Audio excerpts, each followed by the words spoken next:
Hello guys, welcome to Medicaid.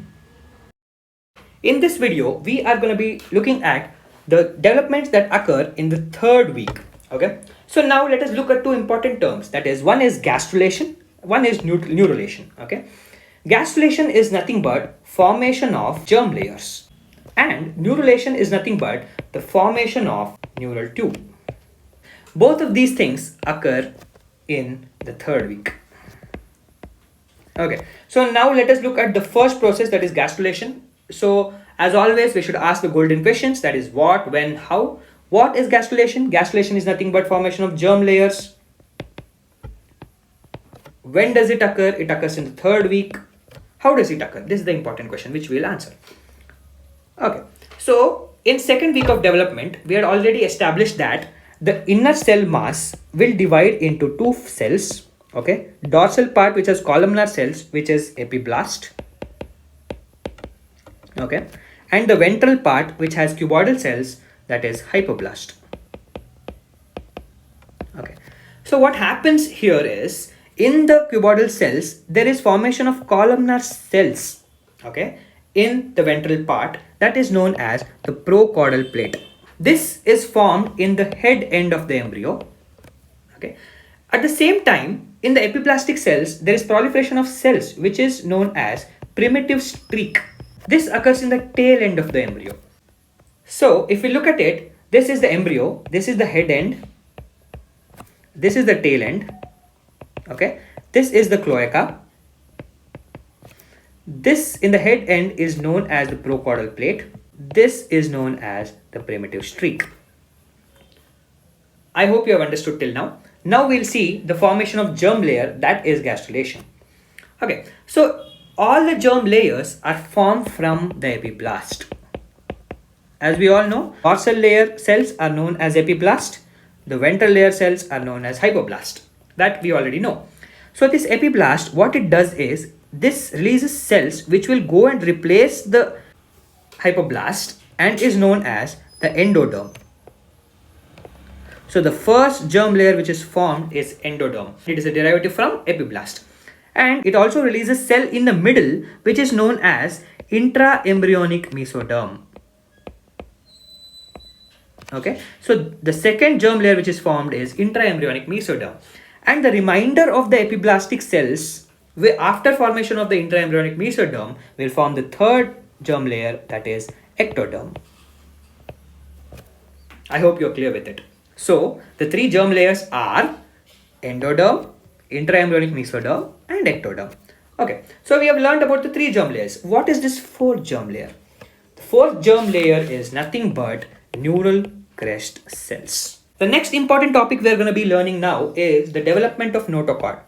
But what is notochord and what is its function? Okay, notochord is responsible for formation of neural plate. Okay, which is responsible for formation of neural tube,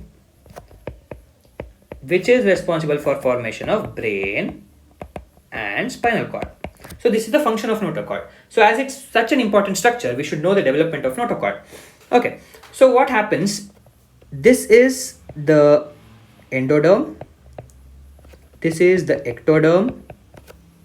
Okay, this is the procaudal plate,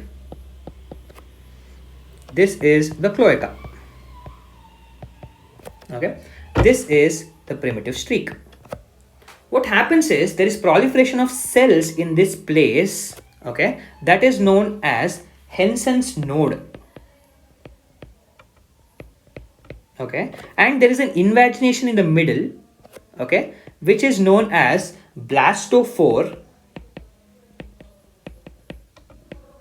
or primitive pit.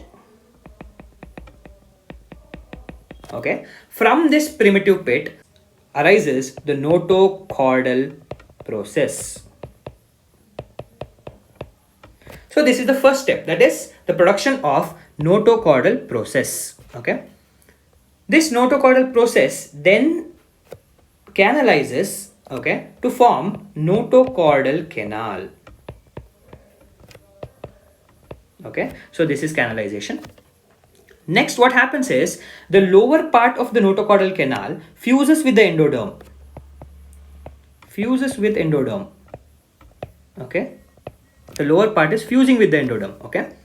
Now what happens is the fused part is destroyed or removed. Okay. The fused part is removed.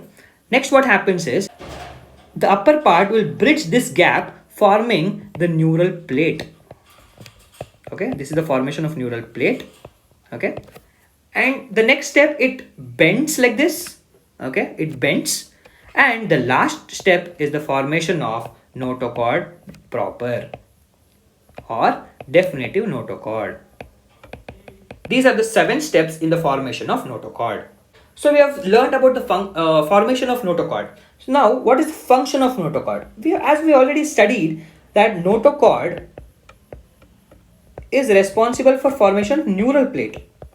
Okay, but how does it form neural plate? Notochord will activate the epiblast cells, which in turn forms the neural plate. This neural plate is responsible for formation of neural tube and then brain and spinal cord. Okay, so what is the fate? Is notochord still in our body? No, notochord degenerates.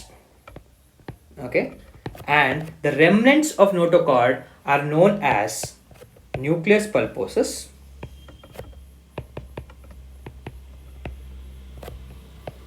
and apical ligament of Dens. So notochord usually gets degenerated. If the notochord persists, the condition is known as chordoma. Hey guys, just a small reminder, 98% of the viewers have not subscribed to the channel, so please do subscribe, hit the bell icon to receive notification at the earliest.